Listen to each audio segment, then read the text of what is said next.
Scanning for audio.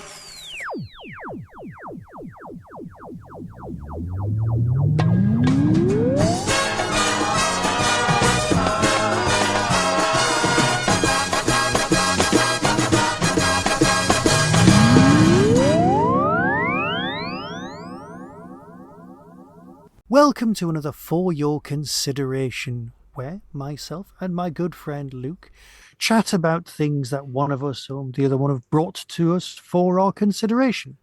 Last time, Luke chose the film, the most expensive European film ever made, which was Fifth Element, for us to revisit and come back to and have a bit of a chat about. So, I see hello, you've done Luke. your research. Well, a little bit. You open it up and that's the first thing anybody says about it. Yes. They all just go, most expensive European film ever. And you go, yeah, but... It's okay. also one of those films that was nominated for both Oscars and Razzies. Yeah, which I'm sure we'll cover. See, that I didn't spot. But I can, after watching it these days, I can see why on both counts. Yes. So, right, Luke, hello. Glad you brought it. I'm starting out by saying I am glad you brought this back to the forefront and presented it and went, let's do this. So I am glad about that. Okay. But why did you bring it? Well, so I think, as I said last time, I was at a formative age when I saw this film for the first time. So it came out in '97. I saw it on VHS, I guess the following year, as, you know, VHS tapes tended to come out the year after. They did. Back then. I saw it at a church group, weirdly enough. That was not where I was expecting this to go. No, so let me explain. So the church that I went to was a large, popular church near where I lived, and it had quite a lot of youth in it, and you were one of those youth? I was one of those youth, yes. So I'd have been 13, 14 at the time. And our rector he'd been in the role for 2 or 3 years. And they were like, we want to do some stuff for the youth. And the churches had these home groups for grown-ups where people would meet and do Bible studies and stuff. And they were like, we want to do this for the teenagers. And these groups were run by people in their 20s, students or kind of young professionals. And they basically take a bunch of teenagers under their wing, and we'd meet and we'd do Bible study and stuff. And then occasionally we'd do other things like watch a movie. And so that was the context in which we watched The Fifth Element. I think if my parents had known that was the film, they probably would have objected, given the sexiness of said film. But anyway, that's the context in which I originally saw it. Big conversation we're going to have in a bit. Yeah, it is. Now, I have the Blu-ray now. Yep. I never had it on DVD, so I'm not sure at what point I revisited it after that original viewing at 14. But I clearly liked it enough to get the Blu-ray, and I must have watched it 2 or 3 times since then. But I think it's always stuck with me because, you know, of when I watched it as a teenager. Because I guess a lot of the things about it, the science fiction aspect of it, you know, because I was already a big fan of Doctor Who, well into my Doctor Who fandom by that point. And the sort of, certainly from my context, the sort of transgressive nature of it slightly appealed. And I was 14, so, you know, raging hormones probably played a part in that. Indeed. And I suppose the other thing, I knew Ian Holm as Pod from The Borrowers. Ah, right, okay. So a lot of people, yourself presumably coming to this, would have been like, oh, it's Ash from Alien, right? I'm guessing that was your touchstone for Ian Holm when this came out. But for me, it was like, it's the guy from The Borrowers. And I'd loved him in The Borrowers because he was... having a call back to things we've done in the past, it's the guy from the thing with the running, Chariots of Fire. Yes, and I don't. Yes, and as we said, I would have seen Chariots of Fire by this point, but I didn't think I made the connection between the guy in Chariots of Fire and Pod from The Borrowers. I don't think I made that. I don't think I made that connection until much later. So for me, it was like, I've never seen that version of The Borrowers. I've never seen the BBC adaptation of The Borrowers. It's good. I rewatched 2 or 3 episodes of it recently, and it held up. And it's also scored by Howard Goodall of Red Dwarf fame. Because I was watching it going, this sounds very much like Red Dwarf Series 5. And then I was like, oh, it came out at the same time as Red Dwarf Series 5 and was the same composer. So, yeah, for so me... Anyway, yeah, so there was that. Okay, So there was the familiarity of, like, him. And I know he's not obviously he's not the protagonist, because the film revolves largely around Bruce Willis. But he's got a really big role in it. Much bigger than I remembered. Yes. So I guess I liked him. But yes, I mean, it's colourful and loud and silly with a nice sci-fi story in it.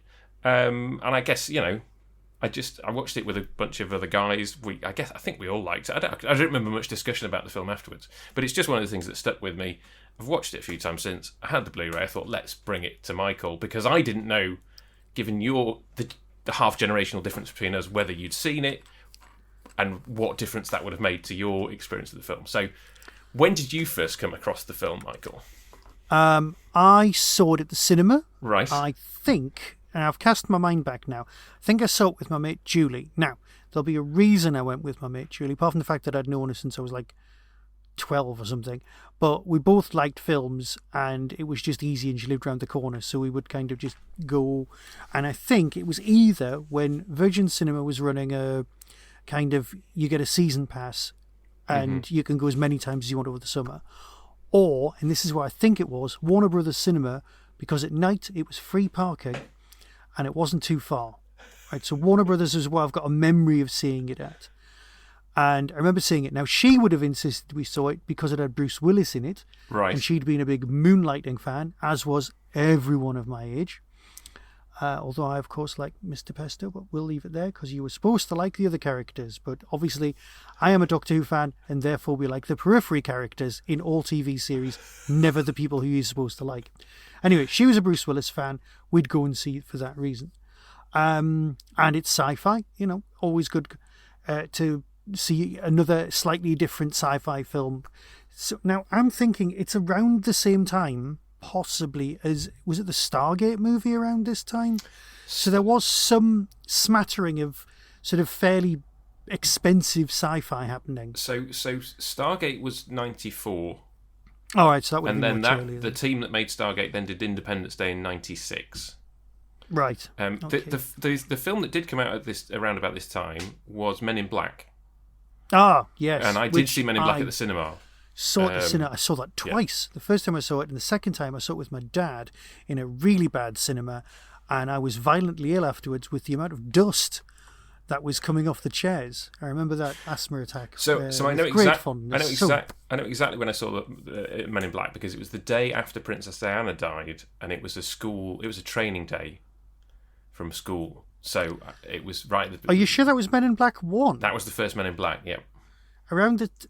No, that can't be right. September 1997. Well, I think she died on the 31st of August, I think it was. And I then yeah, because I remember the Sunday morning that followed. But but let's just... But anyway, so I then went to see... So Fifth Element would have come out in the summer, I guess, just before. Hang on. This is so much easier to do. Yeah. So what we've got is the Paul McGann film. Yes. And then we've got this. Yes. There we go. Just to put things stay on brand. Yeah. So 1996, Paul McGann film, Independence Day, summer blockbuster. 97, Fifth Element, summer blockbuster. Fair enough. I think it was summer. It premiered at Cannes, and they spent a lot of money apparently at Cannes. Yeah. And apparently it immediately divided critics. Some thought it was great, and others thought it was terrible. And it seems that there isn't really a middle ground. I think you either really enjoy it or you really hate it. And I don't know. Maybe you're going to be the one that treads that middle path of finding the good and the bad. Well, I think younger me, the person who you spoke to last time, was very enthusiastic because I'd not seen it for ages. Right. And I was like, yeah, because I bought it on VHS. Right.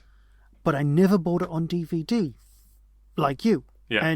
But I remember, because I was a stickler for this. I bought it in widescreen. I remember that being a thing. So VHS with even less signal in the middle. But at the time, that was what you're doing. Oh, I'm going to get the full film, the entire effect. Yes, just now, in very low resolution. I may have bought it in some sort of bargain bin at some point on DVD, but I can't remember physically doing that. So I can't remember doing lots of rewatches because around this time there was the switch over to DVD of you know.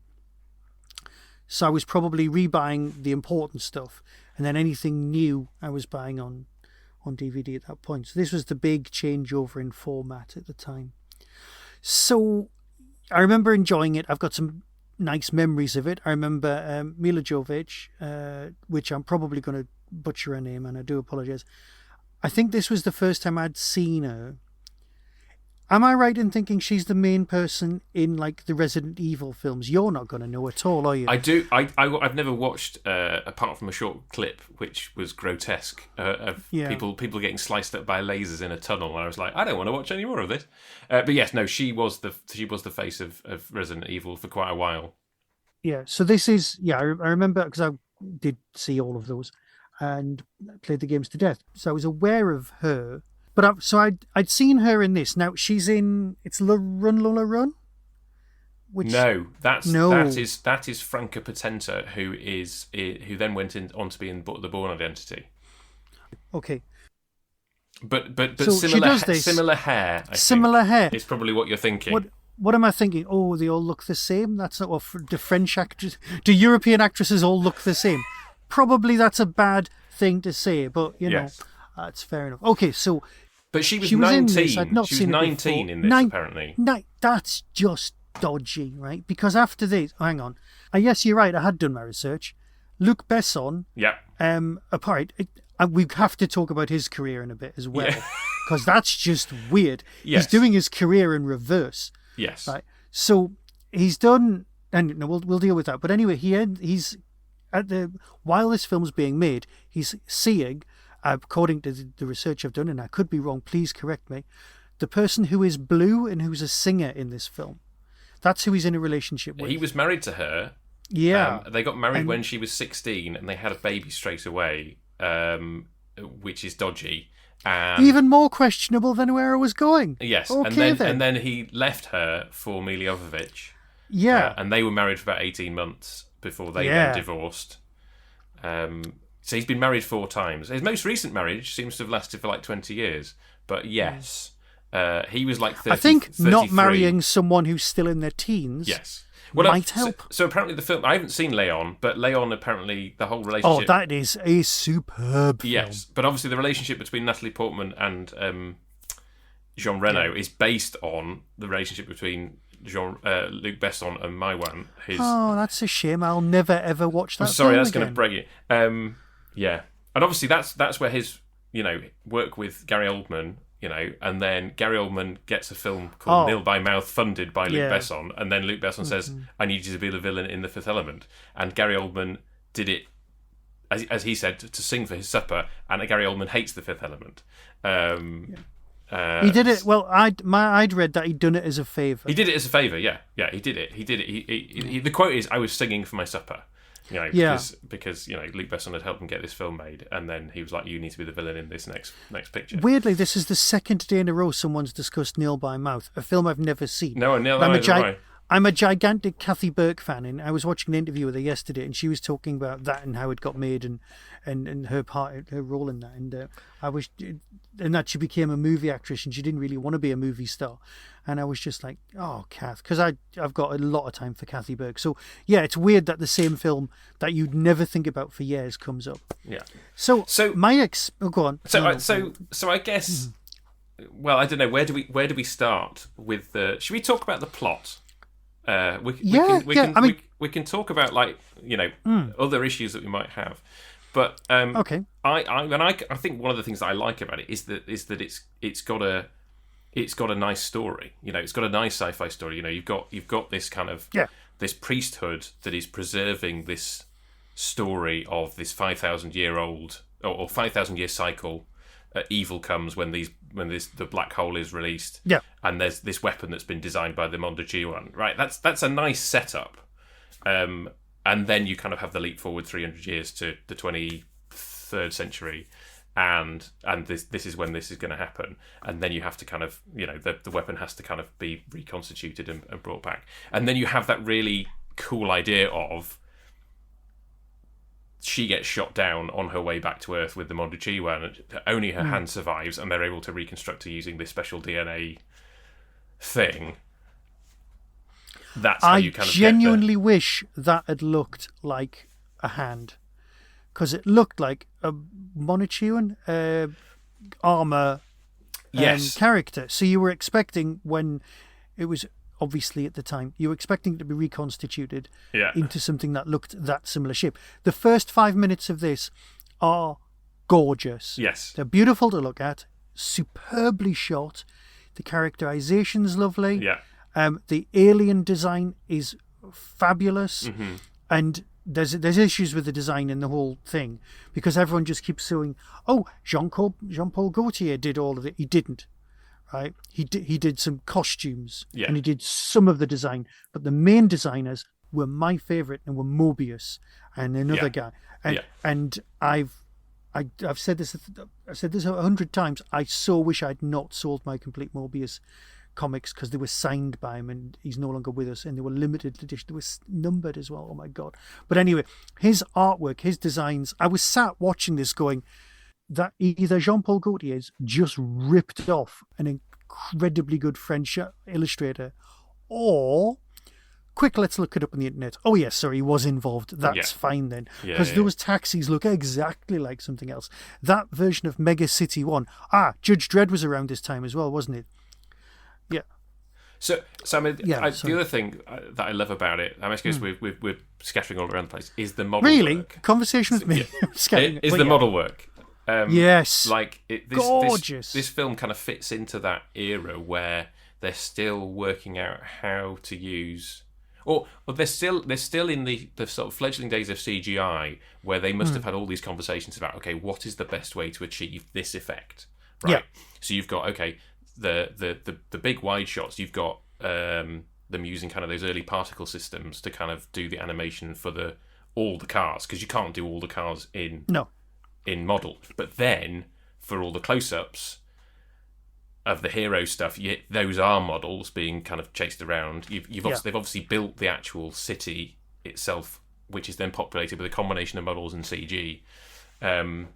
You've got all these different kind of effects coming together, and as you said, with the insane budget that it had, they were able to afford all of those things. And yes, it's of its time, but I think it still looks good. I think, now, arguably, it looks better than the second Star Wars prequel, which came a few years later. I think that's probably true. And as a cityscape full of cars and stuff, this just looks better. This looks more chaotic, more... And I know it is New York, and that's fine, and then there's like the fog level, which feels just like the Doctor Who story. I was going to say, do you think that Russell T Davies was at all thinking of this when he wrote Gridlock?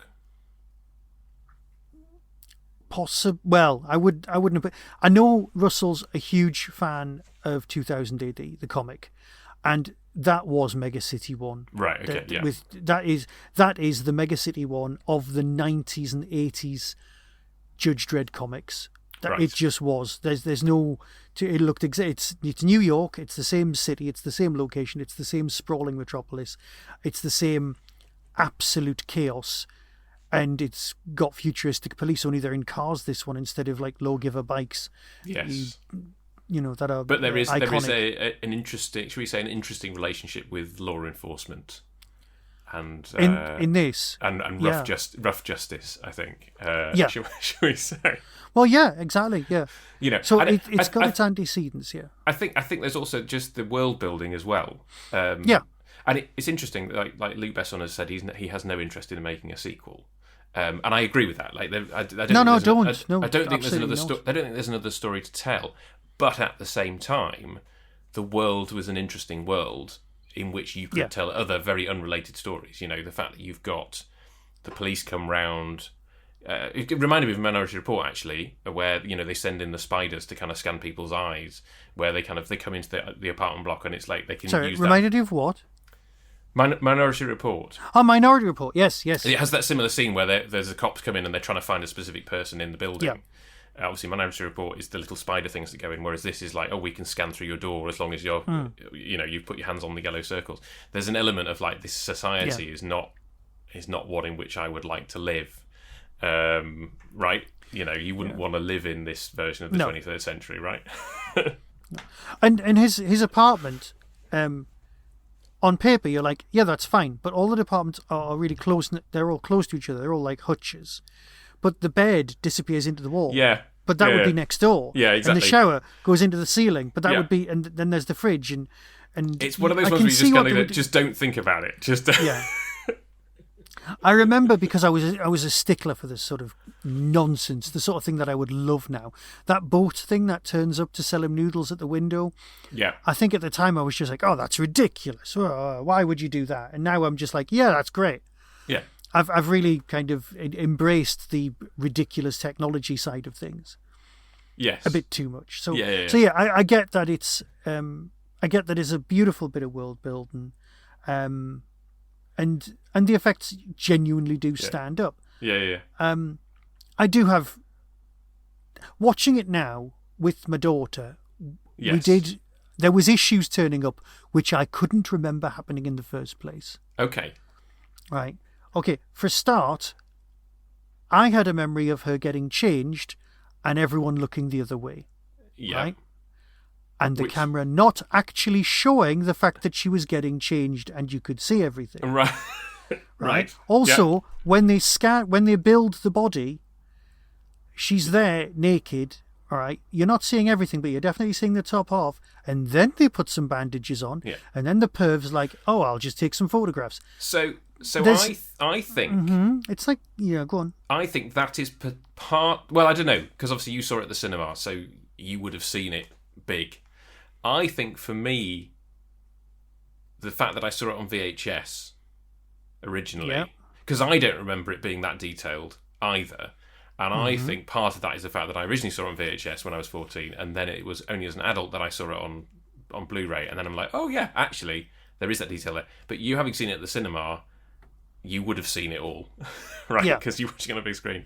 So, and I think I messaged you. Did I message you about the fact that it's now a 12? No. So this is another of those films that has been re-rated by the BBFC about 6 years ago. So what was it? Was it a 15? So it was a PG. It was a PG. It was a PG. Okay. This is the thing. This is how the leaders of my kids' home group were able to play it to us. Under the wire. Because it was a PG, right? So it was originally a PG. It was re-rated as a PG at some point in the 2000s, and then which was. And the Blu-ray, when the Blu-ray came out in the UK, it was still a PG.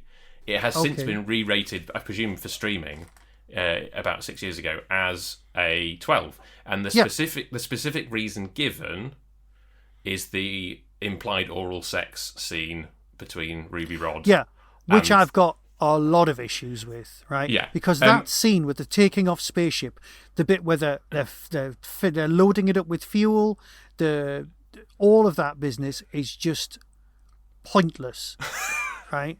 And then the Ruby Rod, well, it's not even implied. It just is. It's there, and then her legs going up and then down with the flaps of the ship, and you're like, mate, was your film underrunning? Did you need a bit of padding there? No. So obviously the sex scene is entirely gratuitous and unnecessary. Pointless. However, the stuff with them frying the parasites and loading up the fuel, that is necessary, because that is the time that you need for Cornelius to figure out how to get on board. Oh, hang on. Right, sorry, I've got an issue with that as well. Okay, because there's a bit. No, because me and my daughter both turned to each other and went, I thought he was already on board. Because Bruce Willis's character saw Cornelius in the corridor, and that was implied to be them being on board the ship. That's the entrance corridor to be on board the ship. Then he's shown to his bed where he goes to sleep, and then that's it. So Cornelius, in our eyes, was already on board. Right. And then all of a sudden, he's on the ground and has to climb inside. Yeah. Now, it's a spaceship. People die in ordinary aeroplanes doing that. So in a spaceship, not going to make it. And I know he ends up inside the wiring, inside the big thing. Well, I think you also have the fact that he freezes the 3 military people in his freezer, and then they're fine later on in the film. Yeah. Like, I think you have to accept that there's a level of cartoon. Yeah, but that's what's going to end up getting it a Razzie. Yeah. That's the end up. That's where it is. Right, okay. Effects-wise, it's going to get an Oscar for Best Looking Film. Right? Yeah. No questions asked. Milla Jovovich, I feel, was arguably exploited, and would she have got the role if she hadn't been willing to take her top off? And I hate stuff like that, because I really wanted to watch Game of Thrones, and we thought, we'll get around to it, and then all the stuff came out about the cast feeling pressurized to be, naked or whatever, and you were like, right, if the cast don't want me to watch it, I'm not going to watch it, right? Yeah. I'm sorry, I think, and I've been thinking about this, right? You weren't there, man, but back in the 80s, when you hired a video from the video shop, there was trailers for other movies. Right. Bear with me, this does make sense. And there was always a film where there was a woman who crossed her arms across it and tried to pull her top off, and it would cut to the next scene. It was like, hire this film, there's a possibility she might take her top off. Right? And it was usually horror films, right? And it was usually like 15s and things like that. Yeah. But that was what was implied. Yeah. It didn't happen, right? But that was what was implied. Mm-hmm. Okay? Skip to later on, you get scenes like this in the film, right? Mm-hmm. So it's like you were saying, you were a teenage boy, hormones are running, you're going to be like, oh, she's quite attractive, that's going to stay with me and give me positive thoughts in my head, let's put it that way. To be fair, actually, it partly because watching on VHS, I didn't notice the detail with Milla Jovovich. There was obviously the comedy of her taking stuff off on them, kind of hiding and you could have completely shot it just doing the comedy and having it to the one side. I think, to be fair, what more set the hormones raging was the very revealing air hostess costumes. Who looked exactly like they belonged on UFO, right? With the wigs but with less clothes. Yeah, yes, I'll grant you that. So anyway, cut to now, where you've got, if you want it, as much people taking their tops off as you want available whenever you want it online. Yes. So what you're left with now is narrative where you just go, was that needed? Because people are watching films just for watching films now. They're not watching films for any of... Well, they might be watching it for the other reasons. I don't know. But there are times when I just want to go, can I watch a film now? Yeah. It's like, I wouldn't expect someone to take their top off in Andor or even... Well, not in Star Wars, you know what I mean? But then, of course, you've got Princess Leia in their costume from the past, so I can't really do that as an argument. But you know what? Can you see what I mean? It's like, no, I don't need it for this story to be better. Yeah. Makes it slightly worse. I think, so I agree with you, but I think the bigger problem, actually, is aside from the fight where she beats up all the Mangalores, she is reduced to being this damsel in distress. Yeah. When she's using the Encarta CD-ROM. Yeah. But I mean that dates the film very much. But the fact that like she gets to have because obviously the narrative is split into two at that point, and you've got the fact that Bruce Willis is off with Chris Tucker blowing stuff up, and obviously we just have to forget the fact that this is supposed to be big die-hard explosions on a spaceship, because obviously the spaceship would not survive. Yeah. Anyway, let's put that aside. The escape pod sequence is gorgeous. I mean, that's lovely. That is lovely. It's better than any film around then. So. But the point is, the narrative is split into two. So he's doing his thing, she's doing her thing, but obviously it ends with her being wounded by Gary Oldman in the ventilation shaft and having to be rescued. And then she basically spends the rest of the film either reading from the Encarta Encyclopedia, as you say, or lying in Bruce Willis's arms. Having to be told that he loves her so that she can activate the weapon. So I think for me, yes, the nudity feels gratuitous, and the sex feels gratuitous. And obviously it ends on the sex gag as well, which I'm not. Which, you know what? entirely- It felt like the really crappy ending of Moonraker.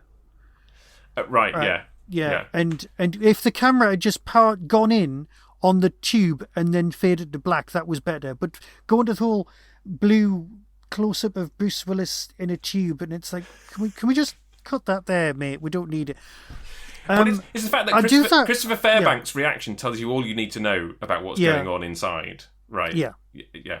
So I think... Can I just say, I do find it interesting that you've got your two big leads. Apparently there was like a review at the time that said there are no female characters for the first 20 odd minutes, and that's really not good. That I genuinely don't think that would happen now. What I need to say is that Gary Oldman's character and Bruce Willis's character, although one of them's basically the good guy and the bad guy, they never meet.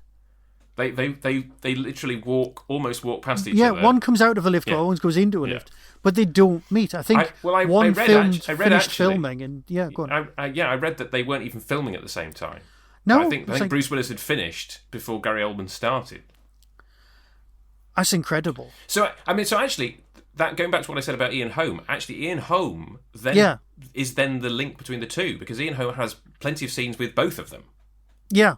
Right. He is actually the link in terms of the person who kind of links the two.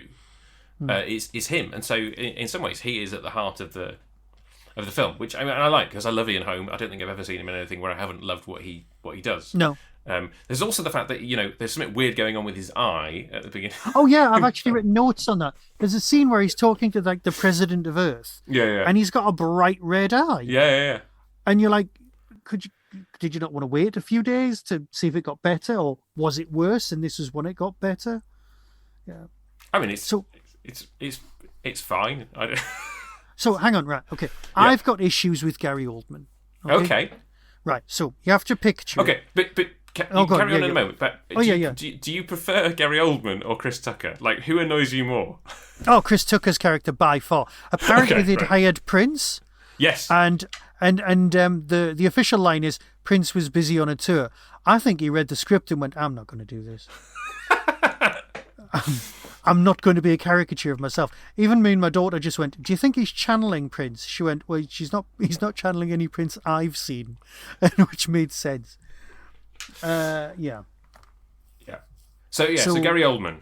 You don't like Gary Oldman, right? No, in this. Right, because you have to remember what the order of experience of Gary Oldman colours everything. He is in Sid and Nancy, yeah, which I've not seen, but yeah, which I hadn't seen. Okay, so he's done that, so he gets famous for that. Okay, and he's done a few other things, which I may not have noticed him being in that film we discussed earlier. What Leon. was it? Yeah, in Leon, right? Because obviously the other characters are much more captivating, and he's just generic bad guy who's a bit over the top, right? Okay, he's a bit over the top in that. Now, then he ruins a terrible film, or Dracula, as it's known to me.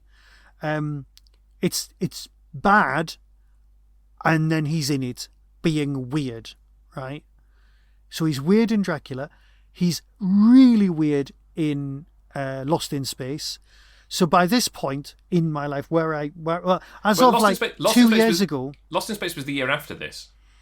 Oh well, he's terrible in that. Okay, so are you sure? Because I was living in Manchester then. Oh God, his time just fleeted by. I'm pretty sure Lost in Space was 98. Now I remember Lost in Space being fantastic for the first half hour because we'd been doing tequila shots before we went in the cinema, and as the tequila wore off, the film got worse.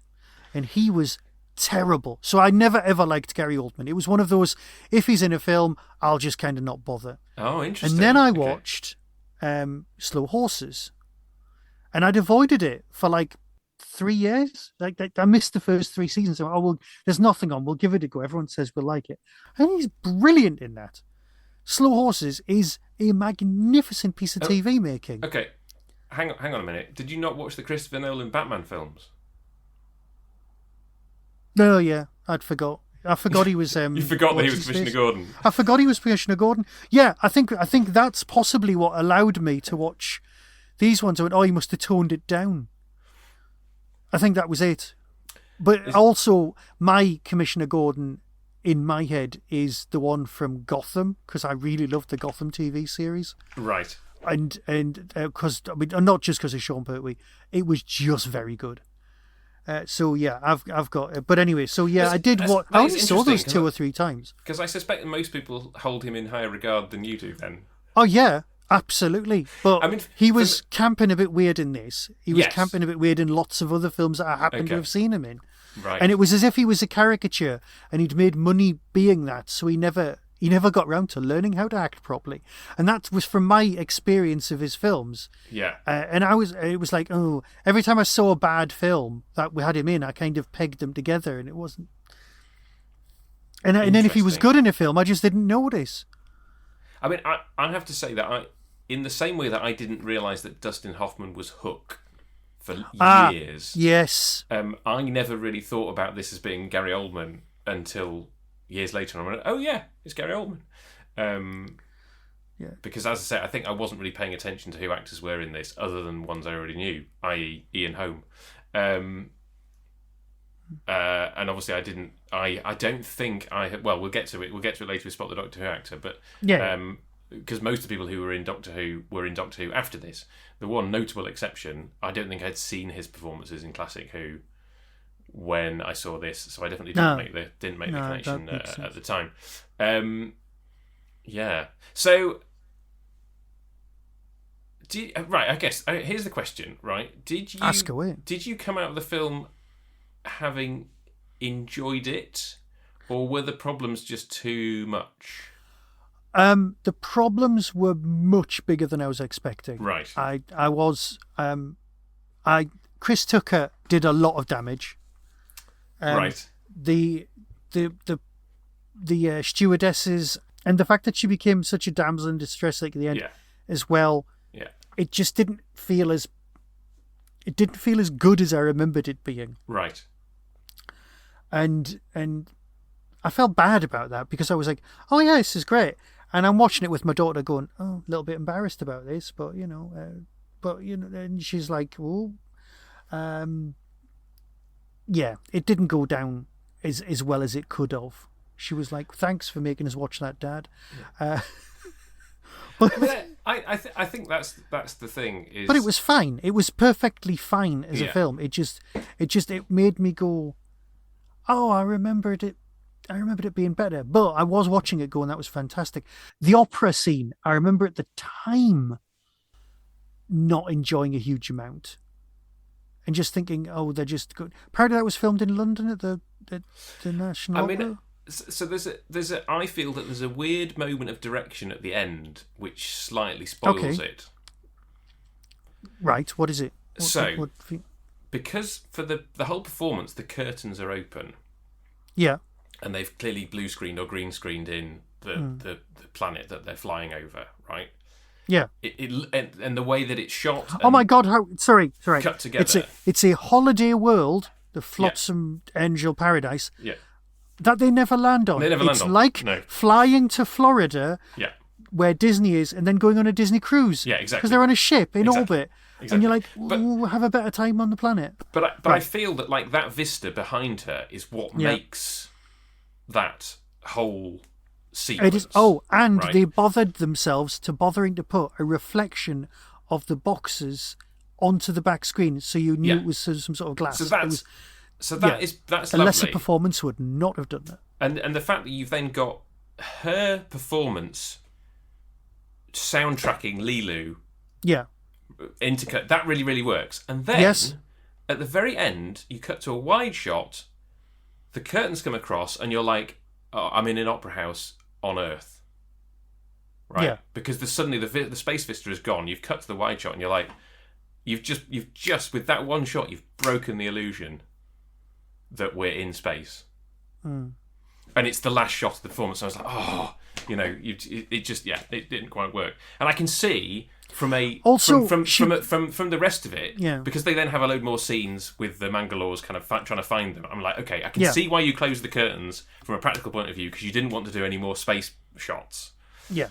But it was like, visually you've just broken it. Right. That performer, Sorry. Let's the blue character. Let's stick Yes. with characters, not was Yeah, skinny. Yes. Where were the stones? Plavalaguna. Yes. Okay, the diva. The Where diva.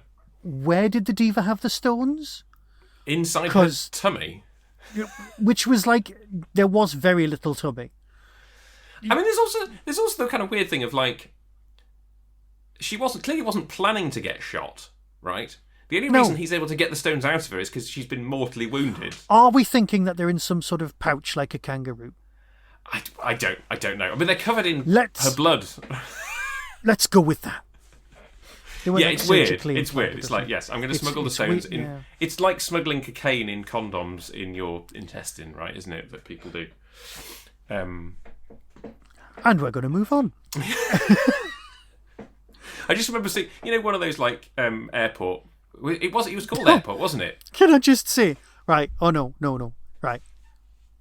On you don't have Sky TV. There's a channel on Sky TV that's got Border Force Australia. Now, Border Force is that kind of program you're talking about.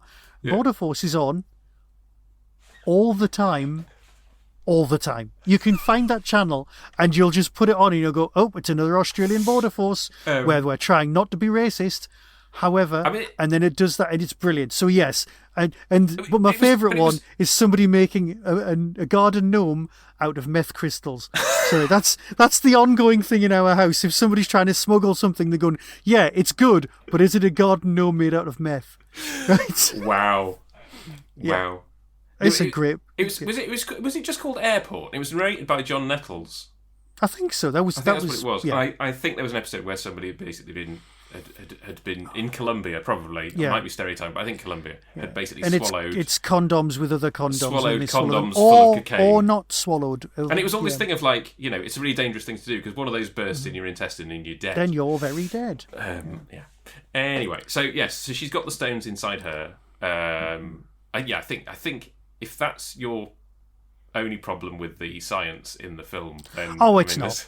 It's not. But let's not bother going down that list. It's going to be a huge list, really, isn't it? Yes. I mean, yeah. I think I still enjoyed it. Does the film now? Sorry, because I know you've looked up like what certificate it is. Does it now come with this film contains smoking as a warning? Oh, interesting. I don't think that was listed on the BBFC. Because obviously it's a major part of the plot. I love the cigarettes with the roll filter and a tiny little cigarette. I did like that, even at the time. That's interesting, actually, because obviously... Because he has to smoke in order to have fire. Yes. At the end for the element. Yes, Otherwise exactly. it makes no sense narrative. Yeah. Because otherwise you're sat there going, what? Why is this futuristic person smoking? But yeah. That's interesting, yeah, as I said, because Atlantis now says, smoking, Yeah. but this one didn't. I love visually. I love that whole kind of like quit smoking, and the filter is like 3/4 of the cigarette. I thought that was quite a funny visual gag. Oh yeah. And yeah, the fact that he's got like So, this box. Let's of have a matches. quick Luc Besson chat. Okay, so the time when Luke arrives in this country, he's done Subway with Christopher Lambert, and he's done Nikita, and then there's Leon, right? And then there's the Fifth Element. That's a pretty strong arc, okay? And then of those, I've only seen the Fifth Element. And then, well, I'll tell you what, Leon's great. Nikita is better than the remake, but the remake's not bad. And then it starts getting a bit weird if you go on IMDb, because there's a bit of a Jason Statham direction thing going on. I read about And this. he also starts. He writes Taken 3, and Taken's the slippery slope, right? Because you go, oh, I can do action, because he can do action, because he's done Leon, he's done some other action stuff. Nikita's full action, right? But then he starts getting a bit hammy as well, and then Jason Statham turns up, and then and there's very little sci-fi, and I know there's what's it called? Adele Belair, and it's a bit there's a steampunk one where she's riding a dinosaur, which I do own, but I've never got around to seeing, because I've got to be in the mood for reading subtitles, because that one's just in French. Right. Okay, and then in his modern stuff, there's like, he does Nikita the TV series, and basically his career is in reverse. He does these storming, earth-shattering movies at the beginning. It's as if Quentin Tarantino went, I want to make episodes of SWAT. It feels like that. It's just blatantly weird. Have you seen his more recent sci-fi, Valerian? Yes. Oh, I forgot all about that. It looked fantastic. Well, it looked... Oh, hang on. Is that the one where Sean Bean doesn't die? And that's the twist? I don't... Oh, no. Is that Battle Angel? I don't remember Sean Bean being it. It's the guy from... Oh, is that the Jupiter one? That could be the Jupiter one. No, it's I forget who's in it. Anyway, I agree with you. It looked beautiful and the plot was awful. And my wife and I watched it, and this is an interesting thing. I was going to watch The Fifth Element with Hannah because I said, "Do you want to watch it with me?" And she said yes. And then she had a migraine 2 days in a row, and so she couldn't watch it with me. And I would be interested to know what her commentary would have been, but I can't give you her current thoughts. I think she would have had the same issues with The Fifth Element now watching it again. But we watched Valerian because we both were like, well, we like The Fifth Element. Let's see what this is. And it was just... I can't even remember what the plot was, but I just remember us coming away from I'm pretty sure that's the one about some people being reincarnated and your soul... There's a whole kind of like where they're in 2 dimensions at once, and so they have to kind of walk in a certain way, and then you see it visually from 2 different perspectives. That's all I remember about it. I think I watched it when it was on ages ago, but I think, well, see, now I'm just thinking I want to watch Battle Angel, because that was a really good film, but that has nothing to do with this. This is the other film I thought you were talking about. No, I that Battle Angel. Oh my God, if ever there was a film that deserved a sequel. That one's great, and I think they should just make Ready Player 2 as well. But they're just my 2 films. Are they not making Ready Player 2? Oh, I do hope so. I think that's somewhere on the slate. Oh, I do hope so. Anyway, right. So, I've gone through my notes. I'll stick with it. I love the opening first 5 minutes. You can't beat those. It's a beautiful setup. Yeah. I love Aliens in 1915. Egypt is gorgeous, right? Which is actually Madagascar, apparently. Yeah. I just love that. And then, shall we have a quick chat about cast? Well, so I reckon. Oh, hang on. Can I just say, opening credits, Luc Perry, and you're like, oh, Luc Perry's in this, and he's quite famous, and he's in it for 20 seconds. He's in it very shortly, and then died very young, apparently. Okay. So there are, by my count, 1, 2, 3, 4, 5, 6, 7, 8, 9 Doctor Who actors. But I did not get them. Well, but I would only expect you to get 3, and we texted back and forth, and you had indeed got the 3 that I expected you to get. So give us the 3, Michael, that you spotted, and I will then tell you why you didn't spot the rest. All right. Christopher Fairbank is in modern Doctor Who as the man who can see the psychic paper as a piece of paper because he has no imagination. It's the episode where they shrink the Doctor down the TARDIS and there's a hand and it's like thing and what's the episode called? Flatline. There you go. So I remember it being good. It is good. Yes, it's one of the most recent Peter Capaldi's that I've rewatched, i.e. sometime in the last year or 2. It's about the series where I suddenly lost interest. It's more or less at this point where I go, is Doctor Who for me anymore? And I'm yet to hear an answer that isn't Big Finish is for me. Yes. Okay. So he plays the scientist who reconstitutes Milla Jovovich in. And he played Moxie in Alvada's Implant, and more recently, he's also Oldman in Series 1 of Andor. And his performance is incredibly good. And he's also the Collector in the Marvel Cinematic Universe. I think I think he's called the Collector. He basically has a bunch of artifacts, and somebody goes to buy some. I think he's in Guardians of the Galaxy, and then he turns up again. Oh, I didn't think he was the Collector at all. I'm pretty sure that's him. I thought he was one of the aliens who can shape change. They're like frog people, and it was the whole Invasion Earth thing, but he was in the film. It doesn't matter. Anyway, so he's one of these people. No, he can do Marvel. He's done Marvel, Doctor Who, and Star Wars. Yes. So you only need to do Trek, and he's got more, which you know what he might have done. There'll be somebody listening going, he's definitely done that. And finally, the one that I definitely spotted, Lee Evans. Now, here's the thing.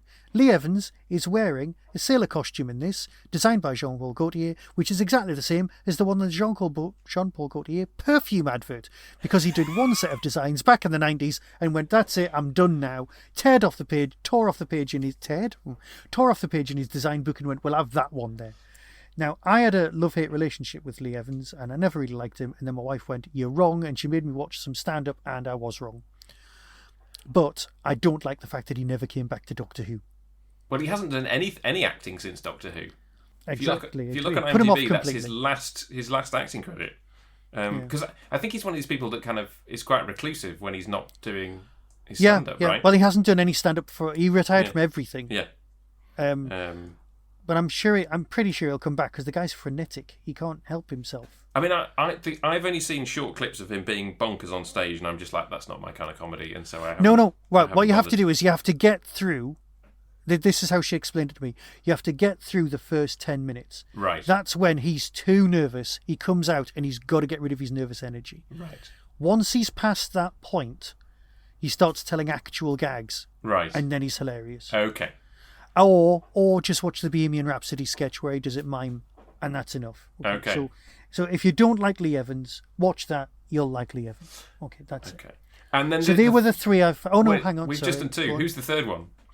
It's the bloke at the beginning who's of swarthy Asian persuasion, who of course isn't. And he is the general out of talk. He's all right. It's Talon's Wen Chiang Man. Yes, it is Talon's Wen Chiang Man. Everyone was Talon's Wen Chiang fighting. And also, as you said, the general in Invasion of the Dinosaurs, where Yes. he's not playing somebody of a questionable ethnicity. Spin the wheel of ethnicity, yeah. Well, to be fair, Roger Delgado, we're all that is a whole. Roger Delgado is a whole other conversation that I once half had with somebody online, and they said we should not carry on this conversation. So I was like, okay, we won't. You see, there are people listening going, please tell us more. Okay, yes. So they were the ones. Is that it? Are they the ones? So those are the three that I expected you to find, because all the rest are either very small parts or they're covered in latex. Yeah. Both in Doctor Who and in this. Okay, so my brain was racking going, are we sure Ian Holm never did a Doctor Who, ever? No. And I was like, no, he didn't.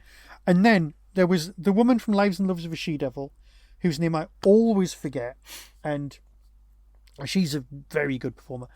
But she was with Tom Baker in that. Right. And she turns up as the person who's going to be Bruce Willis's wife on the secret mission. Right. And I was convinced in my head that she'd been in Doctor Who at some point.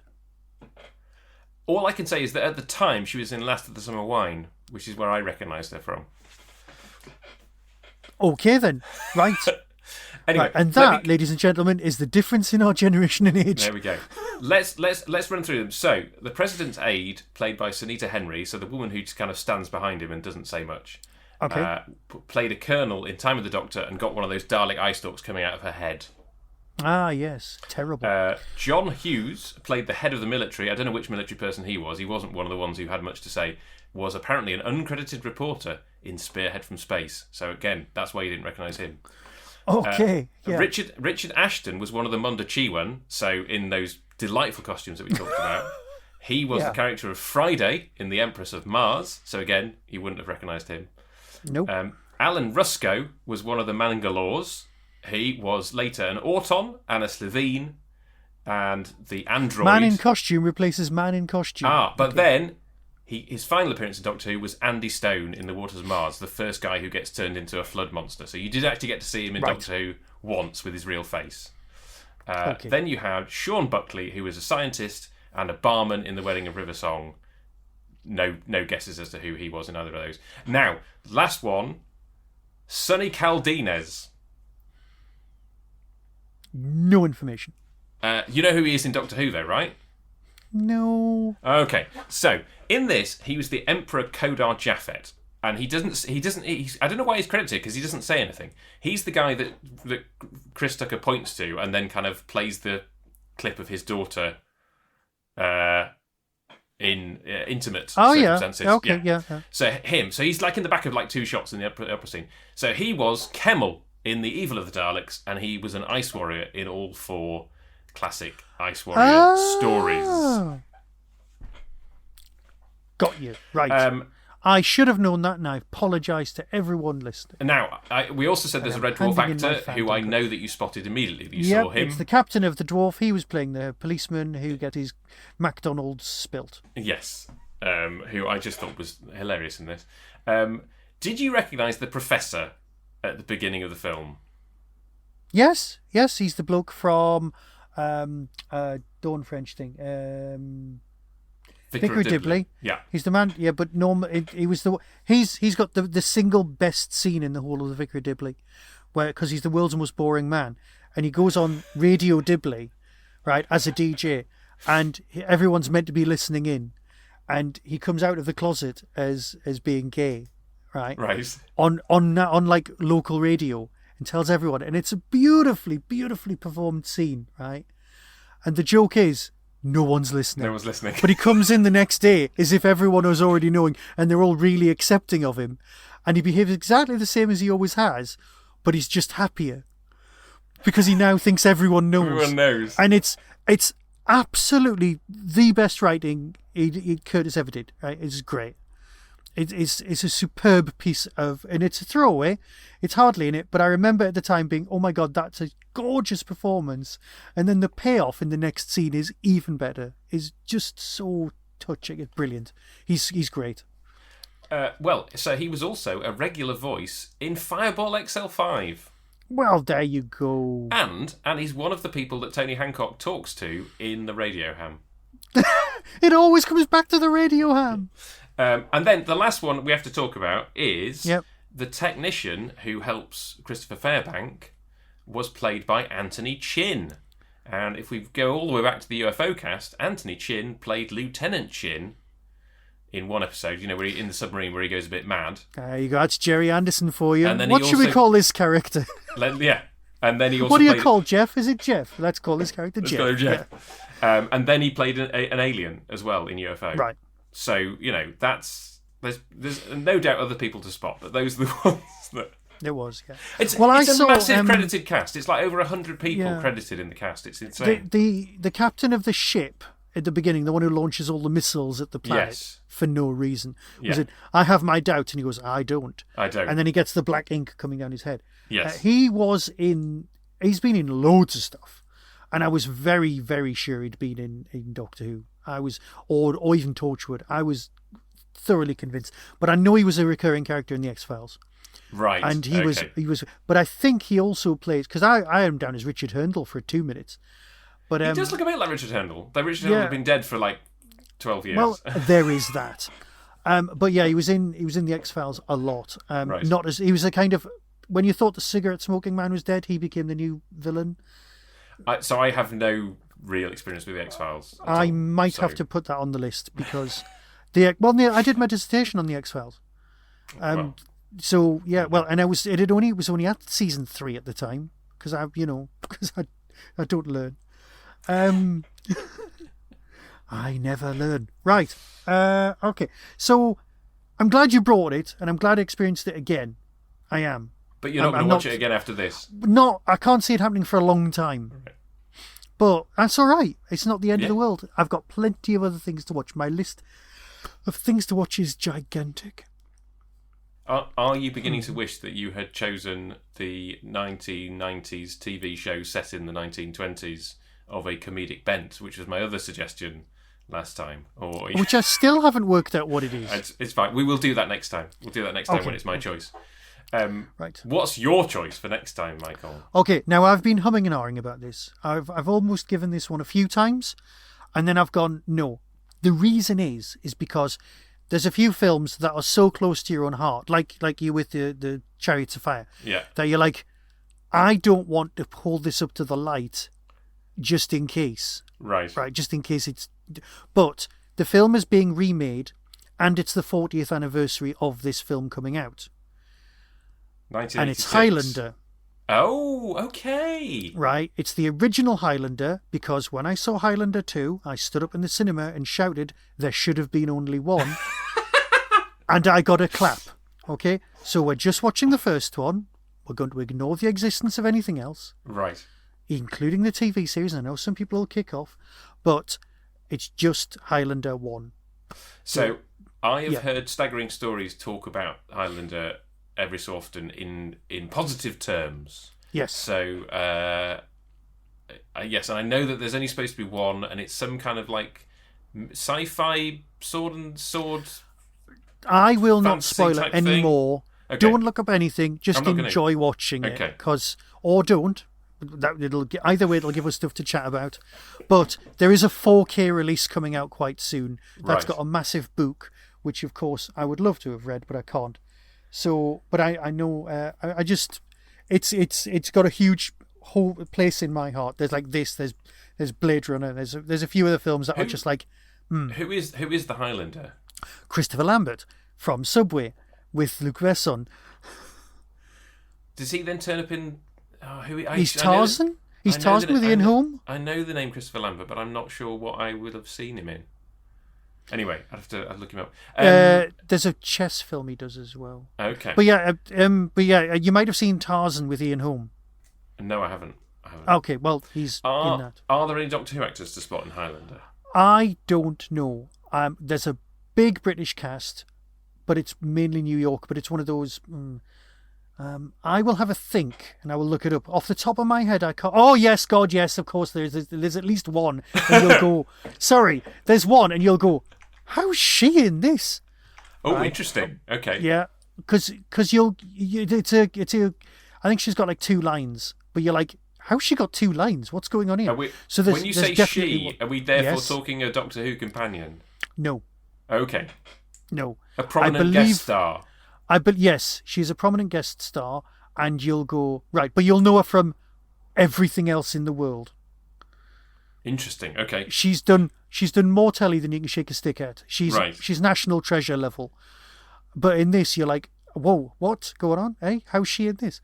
Okay. So yeah, there's at least one that's there. Yeah. Okay. But anyway, I shall sort out getting you that, or if you can see if you can source it yourself, we'll deal with that afterwards. But either way, Highlander is next time because I want to get it out of the way so we can get on with talking about really bad TV sci-fi again, like we used to. And I've got a list of that as well. To be fair, right, I have actually been considering, and I haven't got this on the list at the minute, but there's a Gareth Thomas sci-fi series that was made it was a co-production with Germany, where, and it's a bit like the Dravids, where the women are in charge on this alien world, and he's on the run and lands up on Earth. Right. And I got it on DVD, and I think I've watched half of one episode, and it's appalling. And I'm thinking that was the sort of thing I was going to bring, but probably not that one. Okay, so yeah, let's leave that. Next time it's Highlander, and it's all going to be all right. Great. Okay. Cool. Well, I thank you for watching The Fifth Element and bringing yours and your daughter's perspective. I appreciate it. I still enjoyed it. Oh no, it was good. I enjoyed it. I can now see its flaws. I enjoyed about 97%. The 3% irritated the hell out of me, but the 97% of it was fine, perfectly good, right? So yeah, it's not. I did not enjoy this by far, but that's it. Yeah, okay. But next time, Highlander. Next time, Highlander. Cool. Well, thank you very much again, Michael, and I will leave things as ever to you. Be seeing you. That was the Tin Dog Podcast. All topics discussed are the intellectual property of the copyright owners. No infringement is intended. Why not follow the show on Blue Sky at tindogpodcast.bsky.social. If you've enjoyed this podcast on YouTube, please click like and subscribe. To contact the show, email tin-dog@hotmail.co.uk. The Tin Dog Podcast is a founder member of the Doctor Who Podcast Alliance.